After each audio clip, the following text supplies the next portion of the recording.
नमस्कार दोस्तों, स्वागत है आप सभी का आपके अपने YouTube चैनल सक्सेस मंत्रा बाय दीपक राय सर। मैं पिंकी मिश्रा एक बार फिर से हाजिर हूँ आपकी क्लास में। दोस्तों, जैसा कि मैंने आपको बताया है कि मैं अभी आपको प्रीवियस ईयर के क्वेश्चन का सॉल्व कराएंगे, MCQ करा रहे हैं। उसके बाद जो है हम आगे के क्वेश्चन को देखेंगे, ठीक है। तो ये प्रीवियस ईयर के क्वेश्चन के साथ मैं फिर से आपका बाल विकास एवं शिक्षण विधि के साथ में हाजिर हूँ आपकी क्लास में। दोस्तों, क्लास शुरू करने से पहले रिक्वेस्ट है कि अगर आपको हमारी क्लास पसंद आती है तो सबसे पहले चैनल को सब्सक्राइब करिए, लाइक करिए और ज़्यादा से ज़्यादा शेयर करिए। और जो भी क्वेरी हो आप मुझे कमेंट बॉक्स में बताते चलिए, ठीक है। तो चलिए क्लास की शुरुआत करते हैं। पहले क्वेश्चन, मनोविज्ञान का शिक्षा के क्षेत्र में सबसे बड़ा योगदान है। क्या है क्वेश्चन? मनोविज्ञान का शिक्षा के क्षेत्र में सबसे बड़ा योगदान है। बताइए क्या होगा सही आंसर इसका? विषय केंद्रित शिक्षा, शिक्षक केंद्रित शिक्षा, क्रिया केंद्रित शिक्षा या बाल केंद्रित शिक्षा? चलिए बताइए इसका आंसर क्या सही होगा। क्वेश्चन नंबर 1 ऑप्शन डी, बाल केंद्रित शिक्षा। क्या होगा? बाल केंद्रित शिक्षा। निम्नलिखित में से कौन सा वृद्धि और विकास के सिद्धांतों से संबंधित नहीं है? इसका आंसर क्या सही होगा? जल्दी से बताइए। आपके पास ऑप्शन है, 4 ऑप्शन में से कौन सा सही ऑप्शन होगा?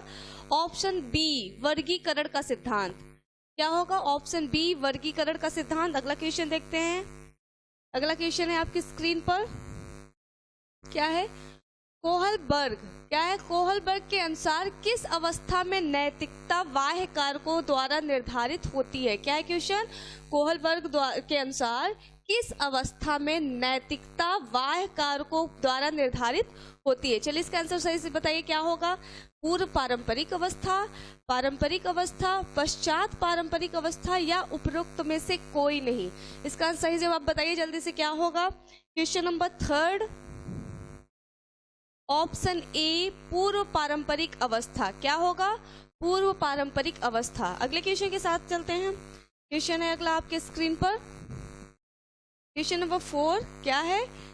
ध्यान आकर्षित होने में डैश की प्रमुख भूमिका होती है। ध्यान आकर्षित होने में किसकी प्रमुख भूमिका होती है? जल्दी से बताइए इसका आंसर क्या सही होगा। उद्दीपन की तीव्रता, उद्दीपन की उपादेयता, उद्दीपन की विश्वसनीयता, उद्दीपन की सक्रियता। कौन सा सही आंसर होगा? जल्दी से बताइए इसका। क्वेश्चन नंबर 4 ऑप्शन ए, उद्दीपन की तीव्रता। ध्यान आकर्षित होने में उद्दीपन की तीव्रता की प्रमुख भूमिका होती है, ठीक है। अगले क्वेश्चन के साथ आगे बढ़ते हैं। अगला क्वेश्चन देखते हैं, आपके स्क्रीन पर है अगला क्वेश्चन। क्वेश्चन नंबर 5 क्या है? क्वेश्चन नंबर 5 देखते हैं। क्वेश्चन नंबर 5 है कि अवधान के आंतरिक अथवा व्यक्तिनिष्ठ निर्धारक हैं। क्या है? अवधान के आंतरिक अथवा व्यक्तिनिष्ठ निर्धारक हैं। कौन है इसमें से? बताइए। रुचि, लक्ष्य, अभिवृत्ति है या उद्दीपक वस्तु प्रविधि है या फिर प्रकाश, ध्वनि, गंध है या पुरस्कार, दंड, प्रोत्साहन है? बताइए इसमें कौन सा आंसर सही होगा। ऑप्शन ए, रुचि, लक्ष्य और अभिवृत्ति, ठीक है। यह है सही जवाब आपका। अगले क्वेश्चन की तरफ बढ़ते हैं। अगला क्वेश्चन देखते हैं। दोस्तों, ये आपका 2015 का जो है CDP के क्वेश्चन है, जो कि आपके एग्जाम में पूछे जा चुके हैं। वही क्वेश्चन लेकर हम आपकी क्लास में हाजिर हैं, ठीक है। अगला क्वेश्चन क्या है कि वह अवस्था जो कि माता के 21वें गुणसूत्र जोड़े के अलग पाने के कारण होती है। जोड़े के अलग न होने, सॉरी यहाँ पे ध्यान दीजिएगा कि अलग न होने के कारण पाने के कारण होती है। इसका सही आंसर बताइए क्या होगा। Down syndrome, clean-filter syndrome, Turner syndrome या विल्सन सिंड्रोम? क्वेश्चन फिर से एक बार देख लीजिए। वह अवस्था जो कि माता के 21वें गुणसूत्र जोड़े के अलग न होने के कारण, मतलब अलग न होने के पाने के कारण होती है, वह कौन सी है? बताइए। ये 4 ऑप्शन है आपके सामने। आपका है question number 6 option A, down syndrome के कारण जो है यह होता है, ठीक है। अगले क्वेश्चन देखते हैं। अगला क्वेश्चन क्या है? अगले क्वेश्चन की तरफ बढ़ते हैं। अगला क्वेश्चन है, निम्न में से किस विधि का उपयोग स्मृति के मापन के लिए नहीं किया जाता? यहाँ पर ध्यान दीजिएगा, नहीं किया जाता है। निम्नलिखित में से किस विधि का उपयोग स्मृति के मापन के लिए नहीं किया जाता है? इस टाइप के क्वेश्चन में बहुत ध्यान से क्वेश्चन पढ़ना होता है, और क्योंकि ये नहीं शब्द क्या है ना, हमें हाँ में ही दिखाई देता है, इसलिए इस बात का ध्यान देते हुए चलेंगे। चलिए बताइए, निम्न में से किस विधि का उपयोग स्मृति के मापन के लिए नहीं किया जाता है? इसमें कौन सा आंसर होगा? प्रत्याहान विधि, तार्किक विधि, पहचान विधि, पुनः सीखना विधि? बताइए इसका आंसर क्या सही होगा। क्वेश्चन नंबर 7 क्वेश्चन नंबर 7 का आंसर होगा ऑप्शन बी, तार्किक विधि। कौन सी है? तार्किक विधि। अगले क्वेश्चन के साथ आगे बढ़ते हैं। अगला क्वेश्चन देखते हैं क्या है। अगला क्वेश्चन है आपकी स्क्रीन पर। अगला है कि उदाहरण, निरीक्षण, विश्लेषण, वर्गीकरण, नियमीकरण निम्नलिखित में से किस विधि के सोपान हैं? देखिए, ध्यान से देखिएगा। उदाहरण, निरीक्षण, विश्लेषण, वर्गीकरण एवं नियमीकरण निम्नलिखित में से किस विधि के सोपान हैं? चलिए बताइए इसका आंसर क्या सही होगा। 4 ऑप्शन है आपके सामने। क्वेश्चन नंबर 8, निगमन विधि, आगमन विधि, अंतर्दर्शन विधि या बहिर्दर्शन विधि। बताइए इसका आंसर क्या सही होगा। जी हाँ दोस्तों, इसका आंसर सही होगा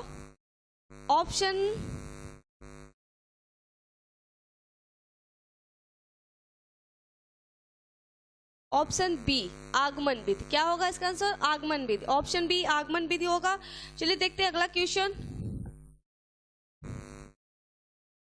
अगले क्वेश्चन के साथ आगे बढ़ते हैं। अगला क्वेश्चन है, अधिगम में डैश ने प्रभाव का नियम दिया था। बताइए अधिगम में किसने जो है प्रभाव का नियम दिया था? पावलोव ने, स्किनर ने, वॉटसन ने या थॉर्नडाइक ने?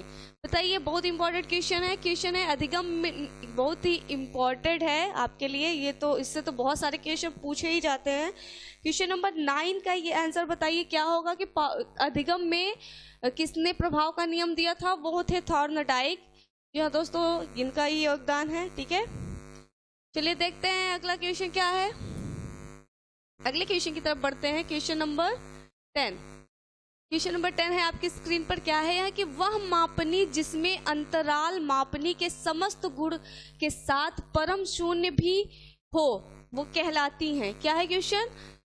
वह मापनी जिसमें अंतराल मापनी के समस्त गुण के साथ परम शून्य भी हो कहलाती हैं। नामित मापनी, क्रम सूचक मापनी, अंतराल मापनी या अनुपात मापनी। बताइए इसका आंसर क्या सही होगा। क्वेश्चन नंबर 10 ऑप्शन डी, अनुपात मापनी। क्या होगा? अनुपात मापनी। अगले क्वेश्चन की तरफ बढ़ते हैं। अगला क्वेश्चन देखते हैं। अगला क्वेश्चन है आपकी स्क्रीन पर। क्वेश्चन नंबर 11 है कि क्या है? बाल मनोविज्ञान, बाल मनोविज्ञान का क्षेत्र है। बाल मनोविज्ञान का क्षेत्र है। बताइए क्या होगा? केवल शैशवावस्था की विशेषताओं का अध्ययन, केवल गर्भावस्था की विशेषताओं का अध्ययन, केवल बाल्यावस्था की विशेषताओं का अध्ययन या फिर गर्भावस्था से किशोरावस्था की विशेषताओं का अध्ययन। बताइए, बाल मनोविज्ञान का क्षेत्र है दोस्तों ऑप्शन डी, गर्भावस्था से किशोरावस्था की विशेषताओं का अध्ययन ही बाल मनोविज्ञान का क्षेत्र है। चलिए देखते हैं अगला क्वेश्चन। अगला क्वेश्चन है आपके स्क्रीन पर। Question number 12। क्वेश्चन नंबर 12 है क्या है? क्वेश्चन नंबर 12 देखते हैं। क्वेश्चन नंबर 12 है कि फ्रायड के अनुसार कौन सा कथन सत्य है? क्या जो भी है चलिए बताइए। ग्रहण किए या सीखे हुए तथ्यों को धारण करने या पुनः स्मरण करने की असफलता को विस्मरण कहते हैं। क्या ये फ्रायड ने कहा था? ये फ्रायड के अनुसार कथन है। अगला देखते हैं। विस्मरण का अर्थ है कि किसी समय प्रयत्न करने पर भी किसी पूर्व अनुभव का स्मरण करने या पहले की सीखी हुई किसी क्रिया को करने की असफलता। क्या यह फ्रायड के अनुसार कथन है? या फिर विस्मरण वह प्रवृत्ति है जिसके द्वारा दुखद अनुभवों को स्मृति से अलग कर दिया जाता है, या फिर उपर्युक्त में से कोई नहीं। बताइए क्वेश्चन नंबर 12 का आंसर क्या होगा? फ्रायड के अनुसार कौन सा कथन सही है? ऑप्शन सी सही होगा दोस्तों। विस्मरण वह प्रवृत्ति है जिसके द्वारा दुखद अनुभवों को स्मृति से अलग कर दिया जाता है। यह किसके अनुसार कहा गया है? फ्रायड के अनुसार यह कथन है। ठीक है, अगले क्वेश्चन की तरफ बढ़ते हैं। अगला क्वेश्चन देखते हैं। क्वेश्चन नंबर 13 है आपकी स्क्रीन पर। क्वेश्चन नंबर 13 क्या है कि प्रासंगिक अंतर्बोध परीक्षण TAT का विकास डैश द्वारा किया गया था। प्रासंगिक अंतर्बोध परीक्षण TAT का विकास डैश द्वारा किया गया था। बताइए इसका आंसर क्या सही होगा? क्वेश्चन नंबर 13 का आंसर बताइए क्या होगा? साइमंड होल्टजमैन, मरे या बैलक, किसके द्वारा है? क्वेश्चन नंबर 13 का आंसर बताइए। क्वेश्चन नंबर 13 का आंसर क्या होगा बताइए जल्दी से। साइमंड, होल्टजमैन, मरे या बैलक, किसके द्वारा यह सही होगा? आंसर बताइए। ऑप्शन सी, मरे के द्वारा। किसके द्वारा? मरे। चलिए देखते हैं अगला क्वेश्चन है आपके स्क्रीन पर। अगला क्वेश्चन है क्वेश्चन नंबर 14। Question number 13, 14। अगला क्वेश्चन है आपकी स्क्रीन पर क्वेश्चन नंबर 14। क्वेश्चन है प्रेक्षणात्मक अधिगम संप्रत्यय द्वारा दिया गया था। बताइए इसका आंसर क्या सही होगा? टोलमैन, बंडूरा, थॉर्नडाइक या कोहलर, किसके द्वारा प्रेक्षणात्मक अधिगम संप्रत्यय द्वारा दिया गया था? किसके द्वारा दिया गया था? ये थे ऑप्शन बी, बंडूरा द्वारा। किसके द्वारा? बंडूरा द्वारा। ठीक है, अगली क्वेश्चन की तरफ बढ़ते हैं। अगला क्वेश्चन देखते हैं। अगला है आपकी स्क्रीन पर क्वेश्चन नंबर 15। क्वेश्चन नंबर 15 देखते हैं क्या है। क्वेश्चन नंबर 15 है कि अंतर्मुखी, बहिर्मुखी तथा व्यक्तित्व का वर्गीकरण किसके द्वारा किया गया है? क्या है क्वेश्चन? अंतर्मुखी, बहिर्मुखी तथा व्यक्तित्व का वर्गीकरण द्वारा किया गया है। किसके द्वारा किया गया है? इसका आंसर क्या सही होगा? क्रेशनर के द्वारा, यूंग के द्वारा, सेल्डन के द्वारा, स्प्रेंजर के द्वारा, किसके द्वारा किया गया है? जल्दी से बताइए इसका आंसर क्या सही होगा। यह दोस्तों ऑप्शन बी, यूंग के द्वारा। किसके द्वारा किया गया है? अंतर्मुखी, बहिर्मुखी तथा व्यक्तित्व का वर्गीकरण यूंग के द्वारा किया गया है। चलिए अगले क्वेश्चन की तरफ बढ़ते हैं। अगला क्वेश्चन देखते हैं। अगला क्वेश्चन है आपके स्क्रीन पर क्वेश्चन नंबर 16। यह क्या है? क्वेश्चन नंबर 16 है आपके स्क्रीन पर। व्यवहारवादी ने डैश ने कहा है मुझे नवजात शिशु दे दो। क्या है? किसने कहा है वो बताना है आपको कि व्यवहारवादी ने कहा है कि मुझे नवजात शिशु दे दो, मैं उसे डॉक्टर, वकील, चोर या जो चाहूं बना सकता हूं। जी हाँ दोस्तों, आप मैं भी कहना चाहूंगी कि शिक्षक जो होता है ना, एक कुम्हार की तरह होता है। जिस तरीके से कुम्हार जो है मिट्टी में कई आकार को जो है वो कर सकता है, उसी प्रकार एक शिक्षक भी है। उसके पास अगर वो छोटे बच्चे आते हैं तो एक शिक्षक ही है जो उसको हर एक उस तरीके से वो उसको गढ़ सकता है। ठीक है, तो यहाँ पे वह कौन थे जिन्होंने कहा था कि मुझे नवजात शिशु दे दो, मैं उसे डॉक्टर, इंजीनियर या जो भी है बना दूंगा। तो वे कौन थे? ऑप्शन ए, फ्रीमैन, न्यूनमैन, वाटसन या होल्जिंगर। चलिए बताइए, बहुत ही इंपॉर्टेंट क्वेश्चन है। क्वेश्चन नंबर 16, वो थे वाटसन। कौन थे? वाटसन। ठीक है, अगले क्वेश्चन की तरफ बढ़ते हैं। अगला क्वेश्चन देखते हैं। अगला क्वेश्चन है आपकी स्क्रीन पर। निम्नलिखित में से कौन सा एक सही क्रम है? क्या है क्वेश्चन? निम्नलिखित में से कौन सा एक सही क्रम है? चलिए बताइए। अंडाणु, शुक्राणु, ब्लास्टोसिस्ट, युग्मनज, या फिर ब्लास्टोसिस्ट, अंडाणु, शुक्राणु या युग्मनज, या ब्लास्टोसिस्ट, युग्मनज, अंडाणु, शुक्राणु, या फिर अंडाणु, शुक्राणु, युग्मनज या ब्लास्टोसिस्ट। बताइए इसमें कौन सा सही क्रम है? Question number 17। जी हाँ दोस्तों, ऑप्शन डी, अंडाणु, शुक्राणु, युग्मनज, ब्लास्टोसिस्ट, ये क्या है? सही क्रम में है। ठीक है, चलिए देखते हैं अगले क्वेश्चन की तरफ बढ़ते हैं। अगला क्वेश्चन है आपके स्क्रीन पर। क्या है कि डैश छात्र में रुचि उत्पन्न करने की कला है। क्या है? डैश छात्र में रुचि उत्पन्न करने की कला है। क्या है? शिक्षण, सहानुभूति, समदृष्टि, प्रेरणा। क्या है वह जो छात्र में रुचि उत्पन्न करने की कला है कहलाती है? बताइए। क्वेश्चन नंबर 18, ऑप्शन डी, प्रेरणा। जी हाँ दोस्तों, छात्र में रुचि उत्पन्न करने की कला कौन है? प्रेरणा। ठीक है, ये प्रेरणा कोई लड़की नहीं है। ठीक है, प्रेरणा। चलिए देखते हैं अगला क्वेश्चन देखते हैं। संप्रत्यय निर्माण का प्रथम सोपान है। क्वेश्चन है संप्रत्यय निर्माण का प्रथम सोपान है। बताइए इसका आंसर क्या सही होगा? सामान्यीकरण, विभेदीकरण, प्रत्यक्षीकरण या पृथक्करण। क्वेश्चन नंबर 19 का आंसर बताइए जल्दी से। Option C प्रत्यक्षीकरण। संप्रत्यय निर्माण का प्रथम सोपान कौन है? प्रत्यक्षीकरण। चलिए देखते हैं अगले क्वेश्चन की तरफ बढ़ते हैं। अगला क्वेश्चन देखते हैं आपके स्क्रीन पर। अगला क्वेश्चन है, अगला शिक्षण में पाठ प्रस्तावना सोपान सीखने के किस नियम पर आधारित है? प्रभाव का नियम, सादृश्यता का नियम, तत्परता का नियम या साहचर्य का नियम? बताइए इसका आंसर क्या सही होगा। क्वेश्चन नंबर 20, क्वेश्चन नंबर 20 का आंसर होगा ऑप्शन सी तत्परता का नियम। क्या होगा? तत्परता का नियम। चलिए देखते हैं अगले क्वेश्चन की तरफ बढ़ते हैं। अंतर्दृष्टि सूच द्वारा सीखने के सिद्धांत में कोहलर ने प्रयोग किया था। क्या किया था? कुत्ते पर उन्होंने प्रयोग किया था, वनमानुष पर किया था, बिल्ली पर किया था या चूहों पर किया था? बताइए उन्होंने किस पर वो प्रयोग किया था? दोस्तों उन्होंने वनमानुष पर किया था। ठीक है, कोहलर ने वनमानुषों पर किया था प्रयोग। चलिए देखते हैं अगला क्वेश्चन क्या है। अगला क्वेश्चन है क्वेश्चन नंबर 21, 22 देखते हैं क्या है। 22 है आपकी स्क्रीन पर।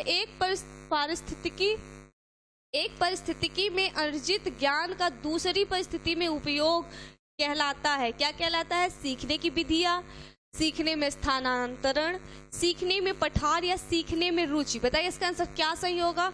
एक परिस्थितिकी में अर्जित ज्ञान का दूसरी परिस्थितिकी में उपयोग क्या कहलाता है?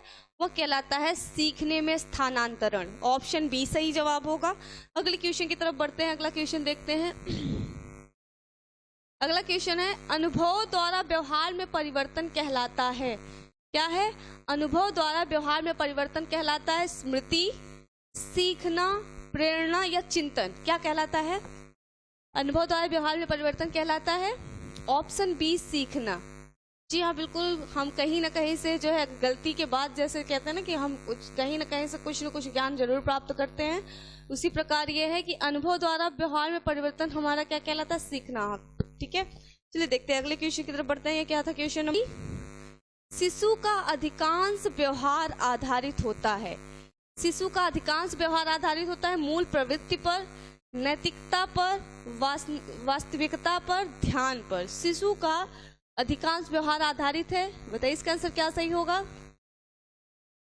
ऑप्शन ए मूल प्रवृत्ति पर। किस पर आधारित होता है? मूल प्रवृत्ति पर। अगले क्वेश्चन की तरफ बढ़ते हैं। क्वेश्चन नंबर 24 देखते हैं क्या है। 25 है, सांख्यिकी में वह रेखा चित्र जिसमें आवृत्तियों को स्तंभों द्वारा प्रदर्शित किया जाता है कहलाता है। सांख्यिकी में वह रेखा चित्र जिसमें आवृत्तियों को स्तंभों द्वारा प्रदर्शित किया जाता है कहलाता है। क्या कहलाता है? स्तंभाकृति, आवृत्ति बहुभुज, संचयी आवृत्ति, रेखा चित्र? बताइए इसमें से क्या सही जवाब होगा। ऑप्शन ए स्तंभाकृति। क्या होगा? स्तंभाकृति। अगले क्वेश्चन की तरफ बढ़ते हैं।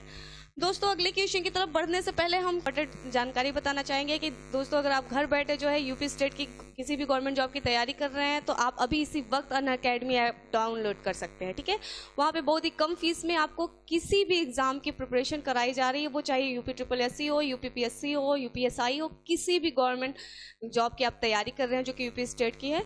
और अगर आप फी में कुछ छूट चाहते हैं तो उसके लिए आप यह रेफरल कोड यूज कर सकते हैं सक्सेस मंत्रा, जिस पर आपको 10% की डिस्काउंट मिल सकती है। इसके अलावा हम आपको आगे बताना चाहेंगे कि वहां पर जो है अनअकैडमी पर ही जीके का मास्टर करके दीपक राय सर द्वारा जो है क्लास चलाई जा रही है, वो भी आप ले सकते हैं। इसके अलावा दोस्तों हम बात करें, ये सारी कोर्स हैं जो कि आप देख सकते हैं, वहां पर आप जाके अनअकैडमी पर देख सकते हैं। बहुत ही अच्छी जो है आपको कंप्लीट कोर्स कराया जा रहा है। यूपीपीएससी है, जो भी जिस डिपार्टमेंट के आप जिस भी गवर्नमेंट जॉब की तैयारी कर रहे हैं, आप अभी इसी वक्त जो है डाउनलोड करिए और उतनी ही फीस में आप कंप्लीट तैयारी कर सकते हैं। ये देख सकते हैं आपकी यूपीपीएससी प्रीलिम्स का जो है जीएस बैच जो है ये डेट दिया हुआ है, इतने से इतनी तारीख तक आप ले सकते हैं। इसके अलावा आप जो है आपको हम दोस्तों फी के बारे में बता दें कि ये है एक्चुअल प्राइस। ये आपको 1 ईयर की एक्चुअल प्राइस है, जैसे 12 मंथ का 7000 है। ठीक है, 7000 है। और अगर आप जो है ये सक्सेस मंत्रा का रेफरल कोड यूज करते हैं या रेफरल कोड यूज करते हैं तो आपको फी में 10% का डिस्काउंट मिलता है, जो कि आपकी फीस हो जाती है 6300 रुपए में आप कंप्लीट तैयारी कर सकते हैं यूपी स्टेट की किसी भी गवर्नमेंट एग्जाम की। ठीक है, तो ये थी इंपॉर्टेंट जानकारी। अभी इसी वक्त आप जाकर अनअकैडमी ऐप डाउनलोड करिए और तैयारी शुरू कर दीजिए। दोस्तों हम आते हैं वापस से अपने क्वेश्चन पर। ठीक है, कि विकास की किस अवस्था में बुद्धि का अधिकतम विकास होता है? क्या है क्वेश्चन? विकास की किस अवस्था में बुद्धि का अधिकतम विकास होता है? तो यह है, बताइए, बाल्यावस्था में, शैशवावस्था में, किशोरावस्था में या प्रौढ़ावस्था में? विकास की किस अवस्था में बुद्धि का अधिकतम विकास होता है? जल्दी से बताइए इसका आंसर क्या सही होगा। क्वेश्चन नंबर 26 इसका सही होगा ऑप्शन सी। जी हाँ दोस्तों, विकास की किस अवस्था में बुद्धि का अधिकतम विकास होता है? वह है किशोरावस्था। जिस टाइम मनुष्य जो है किशोरावस्था ही वह अवस्था है जहाँ पर उनकी सोचने समझने की क्षमता और तीव्र होती है, और वहाँ पर ही वो लक्ष्य निर्धारित करते हैं कि हमें कहाँ जाना है कहाँ नहीं। वहाँ से ही वो सब कुछ अच्छा बुरा सोचना शुरू करते देते हैं, यही वो अवस्था है।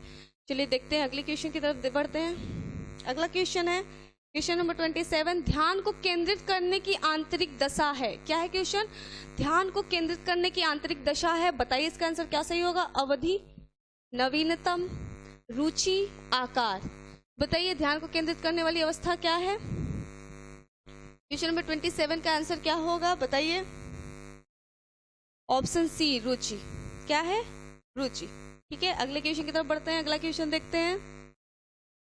फ्रॉयड के अनुसार, क्या है? फ्रॉयड के अनुसार हमारे मूल्यों का आंतरीकरण डैश में होता है। फ्रॉयड के अनुसार हमारे मूल्यों का आंतरीकरण किसमें होता है? जल्दी से बताइए। इदम में, अहम में, पराहम में, परिस्थितियों में। बताइए इसका आंसर क्या सही होगा फ्रॉयड के अनुसार। क्वेश्चन नंबर 28 ऑप्शन सी, पराहम। क्या होगा? फ्रॉयड के अनुसार हमारे मूल्यों का आंतरीकरण पराहम में होता है। ठीक है, अगले क्वेश्चन की तरफ बढ़ते हैं। अगला क्वेश्चन देखते हैं। अगला क्वेश्चन है आपके स्क्रीन पर। यह है दोस्तों, यहाँ आवश्यक नहीं है कि उच्च बुद्धि लब्धि वाले बच्चे सृजनशीलता में भी जो है उच्च होंगे। जी हाँ दोस्तों, ये जरूरी नहीं है कि जिनकी माइंड जो है बहुत शार्प है वो हर चीज में ही अच्छे होंगे। हर इंसान के पास कुछ ना कुछ तो कमी रहती ही है। ठीक है, तो ये जरूरी नहीं है। ये था आपका जो है सीडीपी का जो है पूरे इंपॉर्टेंट क्वेश्चन जो कि 2015 में आ चुके हैं दोस्तों। तो ये थे, आई होप आप सभी को अच्छा लगेगा ये क्लास। ठीक है, अगर आपको क्लासेस मेरी पसंद आती है तो प्लीज़ आप कमेंट करके बताइए, और जो भी सुझाव है वो आप दे सकते हैं, जिससे हम अपनी वीडियोस में और भी अच्छी सुधार लाएं। ठीक है, तो सबको सुधार की ज़रूरत है, मुझे भी सुधार की ज़रूरत है सीखने का। पढ़ा भी रहे हैं सीडीपी, अधिगम जो है चलता रहता है, कहीं से भी आप सीख सकते हो। सीखने की टाइम कभी समाप्त नहीं होती है, आप जब तक हैं तब तक कहीं ना कहीं से कुछ ना कुछ सीखेंगे। तो ये थी आज की हमारी क्लास। आगे बढ़ने से पहले फिर से एक बार कहेंगे कि दोस्तों, आप जो है गवर्नमेंट जॉब की तैयारी कर रहे हैं तो अभी अनअकैडमी ऐप डाउनलोड करिए, और इसके अलावा भी आप हमारे सक्सेस मंत्रा बाय दीपक राय सर में से जुड़े रहिए। यहाँ पे भी बहुत बेहतर से बेहतर आपको क्लासेस प्रोवाइड की जा रही हैं। ठीक है, तो ये थी आज की क्लास। आज तक के लिए इतना ही, धन्यवाद।